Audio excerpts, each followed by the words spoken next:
இந்திய பொருட்களுக்கு அதிக வரி விதித்த அமெரிக்க அதிபர் ட்ரம்ப் ரஷ்யாவிடமிருந்து இந்தியா கச்சா எண்ணெய் இறக்குமதி செய்வதையும் தடுத்துவிட்டார்.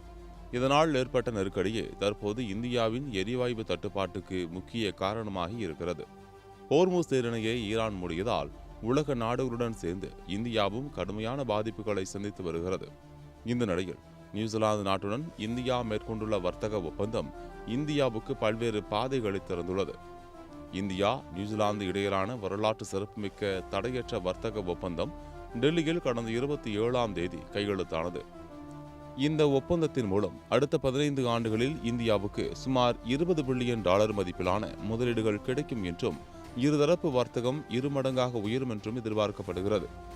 இதுகுறித்து நியூசிலாந்து பிரதமர் கிறிஸ்டோபர் லக்சன் தன்னுடைய எக்ஸ் தளத்தில் வீடியோ ஒன்றை வெளியிட்டுள்ளார். உங்கள் சத்யாவில் ஃபுல் மூன் சேல் காலை 9 மணியிலிருந்து இரவு 12 மணி வரை மே 1 ஒரு நாள் மட்டும். அதில் இந்தியாவுடன் நியூசிலாந்து தடையற்ற வர்த்தக ஒப்பந்தத்தை மேற்கொண்டிருப்பதை நீங்கள் அறிந்திருப்பீர்கள். இது ஒரு மிகச்சிறந்த செய்தி. நியூசிலாந்துக்கு ஒரு தலைமுறையில் ஒரு முறை மட்டுமே கிடைக்கக்கூடிய ஒரு மாபெரும் வாய்ப்பு இது. இந்தியா இப்போது பூமியிலேயே அதிக மக்கள் தொகை கொண்ட நாடு. இந்தியாவில் 150 கோடி மக்கள் வசிக்கிறார்கள். அவர்கள் படிப்படியாக செல்வந்தர்களாக மாறி வருகிறார்கள். இதன் காரணமாக நியூசிலாந்து போன்ற இடங்களில் இருந்து வரும் உயர்தரமான பொருட்கள் மற்றும் சேவையை அவர்கள் விரும்புகிறார்கள்.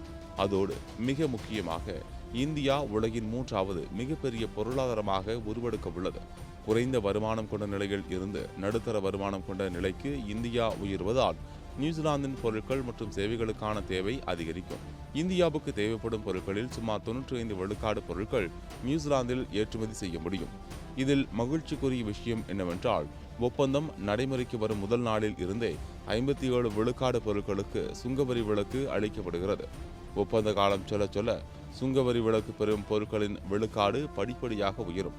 இதன் மூலம் கூடுதல் செலவுகளை சந்திக்க வேண்டிய அவசியம் நியூசிலாந்துக்கு இருக்காது என்று தெரிவித்திருக்கிறார்.